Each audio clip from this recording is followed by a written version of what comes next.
テレ東BIZ。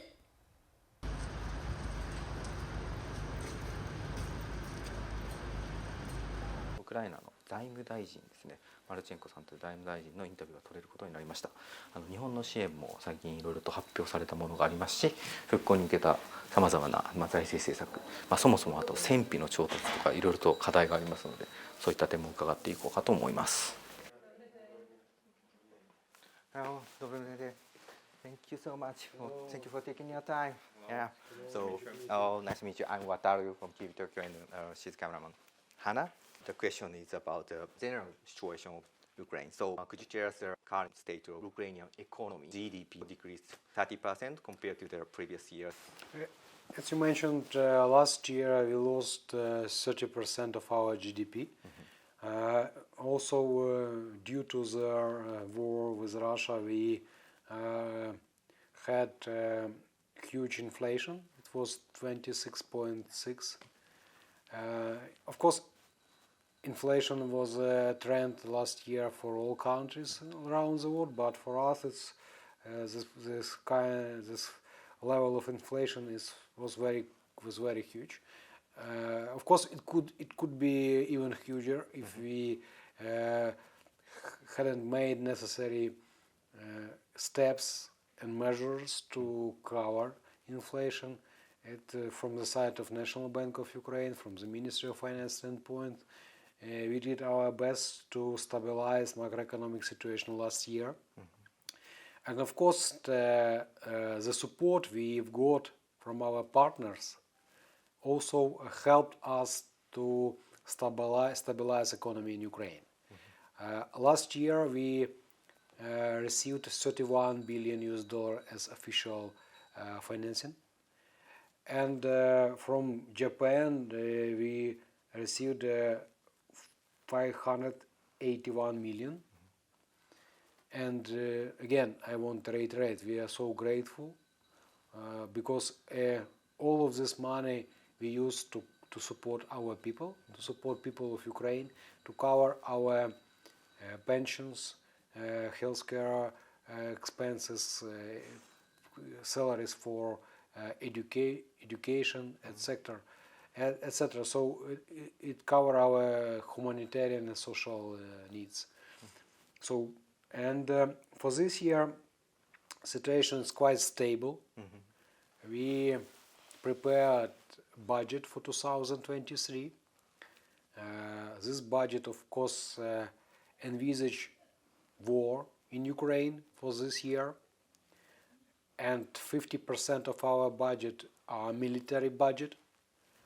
And to win this war, we should have this budget because we have no other choice. Other part of our budget is just social and humanitarian needs. We make necessary compression and reduction of our budget. In comparison with 2022, we reduce the level of salaries up to 27%. So but these measures not enough to meet our great needs. And that's why we also expect that our partners will help us to finance our financial needs, to cover our financial gap. For this year, we estimated it around $38 billion.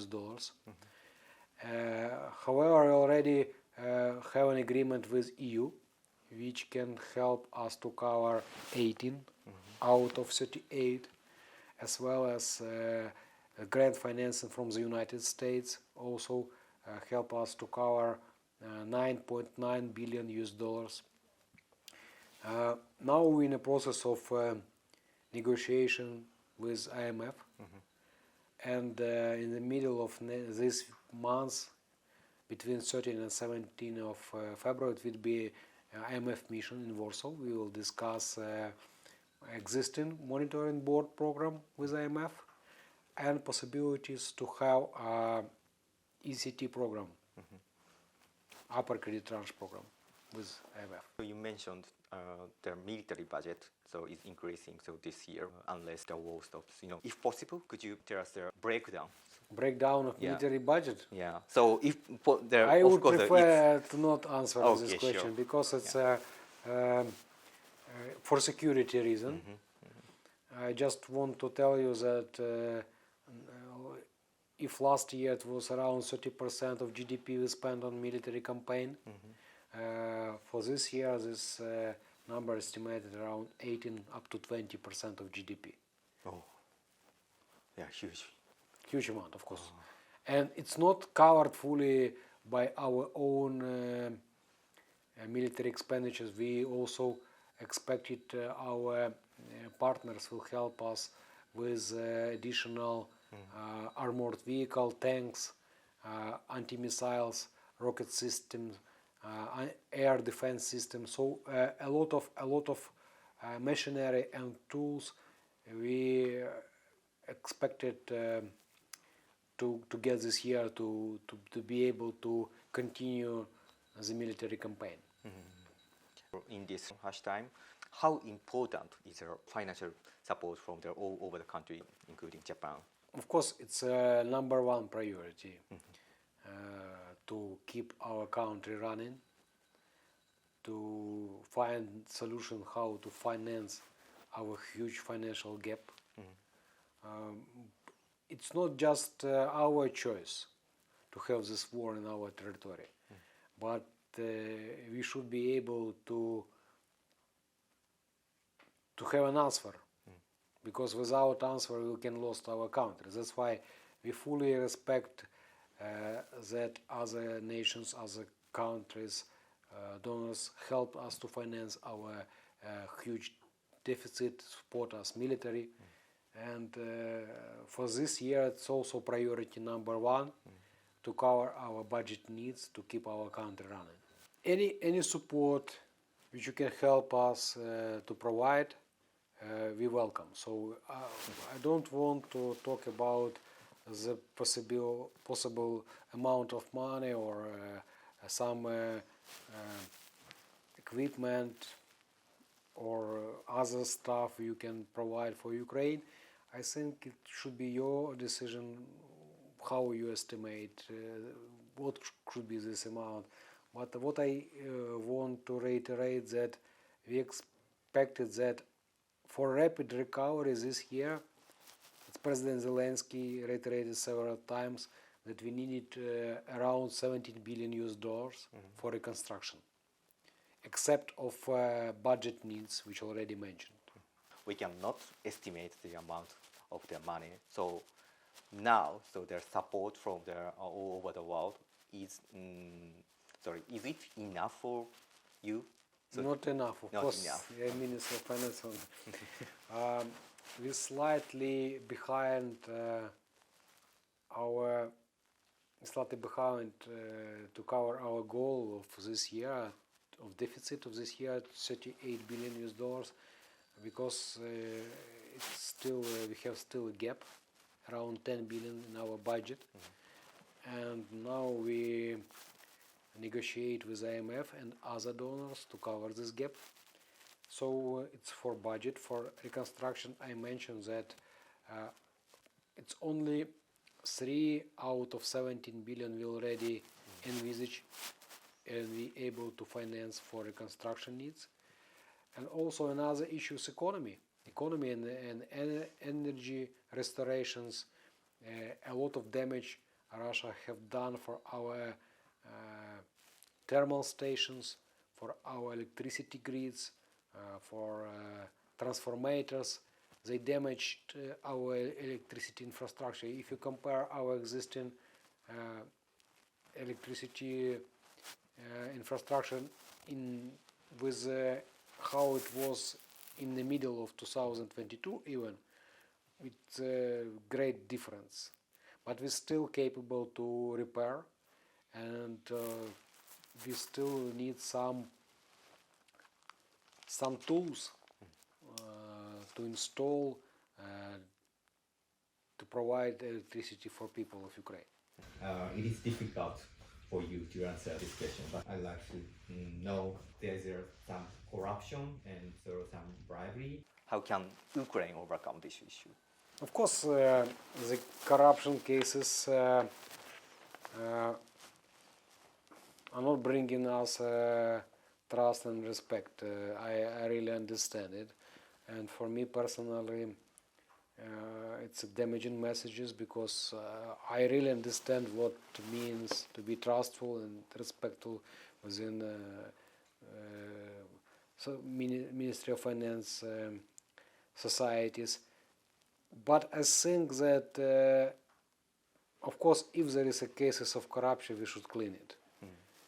People which are involved in corruption should be cleared and should be punished with all necessary legislation mechanics. They should be punished to prevent corruption in the future.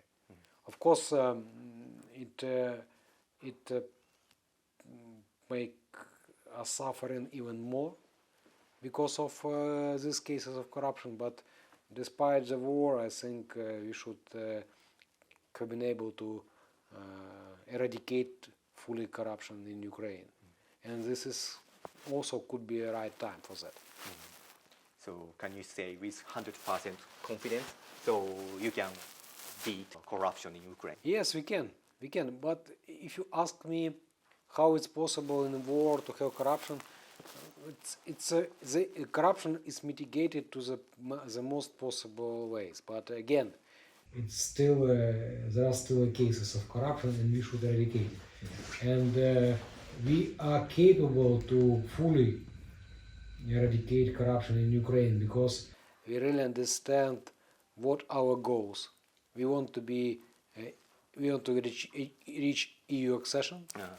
We want to be part of civilized societies. We already made our choice. It's still some errors, and we should fix our system to avoid corruption fully. On the other hand, you have to care about the economy, so usual economy. How do you manage? How do you make it stable as a financial minister? Of course, before the war, our revenue covered our expenses, and our deficit, pre-war deficit for 2022 was around 3.5-3.6% of GDP. And we have a lot of strategies, ideas how to balance our budget. Our debt to GDP ratio was less than 50%. I explain in this because we lived in a different situation in comparison with existing one. And for this year, our main task is to attract necessary finances to cover our deficit. And what we see that despite all the war atrocities and despite all the problems for war created for our economy, our business has shown a great resilience. Our business capable to pay taxes, to provide necessary support for people, and help us to cover partly our military budget. So we still have an ability to collect taxes from our tax administration and customs, and it help us to revive and to feel some expectations that if people and business in Ukraine are capable, so government should be capable as well. You said the resilience of business. Ukraine is famous for IT industry. What industry so do you expect for growing? Of course, now we are not talking about growth, about huge growth of economy, because Ukraine now it's very risky to invest in Ukraine because of war. It's natural, but you mentioned IT sector. IT sector is vital, and they not declining. They had enough strength and resilience to boost, but I don't think it's like a huge growth in comparison with pre-war time. So they just save their activities in Ukraine, and also its IT sector grain corridor helped us to have grain export, which also cover part of our economy. As of other spheres of economy, I mean metallurgical, we lost half of our metallurgical capacity because of occupation of Mariupol and other regions. The main and the major factor of our possible growth and stability is consumption. We see that the level of consumption in Ukraine, despite the people living in our country, are still stable and help us to collect taxes, VAT, for example, on consumption. So this is the key major field of economy which I want to stress out that we have a closer look at it. This is just my opinion. There are some industries related to military, like drone or, of course, IT, or have a huge opportunity to grow in the future. So, of course, after this war ends, what's your view about that? Of course, we would prefer to discuss after war economy and reconstruction and development of our economy after the war. And you mentioned that these spheres could be one of the key priority to invest. And despite the military risk, I think that it's worth to invest in Ukraine. Because now we have a huge opportunity of underestimation of our capacities. And that business which will make a decision to invest in Ukraine will flourish in future, without any doubts. Regarding the presence of Japan this year, so Japan is the chair of G7 member. So what do you want Japan to be as a leader of G7 member? Of course, it's we have a great respect for leaders of Japanese government, for Prime Minister Kishida and Minister of Finance Suzuki. I had managed to meet with him several times in spring meetings as well as annual meetings, IMF and World Bank last year. We had very fruitful discussion how we can cooperate with each other. And we expect that G7 leadership can help us to have Ukraine in the agenda of discussion of G7 nations and to be present in this discussion and to have voice of support from Japan, voice of support of Ukraine, and you can help us, your leaders can help us to collect necessary attention, to prepare necessary decisions, and as a final stage to help us to cover partly our deficit and find money for reconstruction, because we need to talk about reconstruction, we need to talk about our needs for reconstructions, and I think that today Japan could be a leader and could be leading country to back Ukraine, to support Ukraine. It is $170 million of support from Japan with the JICA, within the JICA program. No, it's 180. 180. 180. Yes, yes. Yes, it was exchange of notes between the government of Japan and Ukrainian government, and we are very grateful and thankful for Japanese people and Japanese government for such a support. And I think it helped us to cover our necessary gaps in existing infrastructure, energy. I know that there are several dimensions of these grants financing from JICA, and we can use this money for repairment and reconstruction of our economy. So we are so grateful. I'm proud of what you said about Japan, but the Prime Minister Kishida have not come here to kill. It's not my level to invite him. I think it should be a level of President Zelensky and Prime Minister Shmyhal to invite Prime Minister Fumio Kishida to Ukraine. So, but I think it's we welcome. We welcome all Japanese delegation to visit Ukraine, to look how we are dealing with war, to understand our mood, to understand our desire to win this war. If you have something, so some message for Japanese and the Japanese government, of course, for individual, for government, for other companies, so yeah, could you give us a message from you? Believe in Ukraine.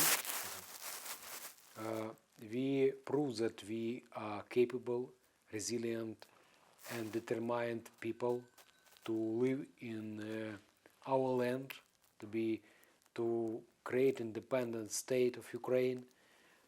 And I think that Japanese societies and government of Japan understand how it's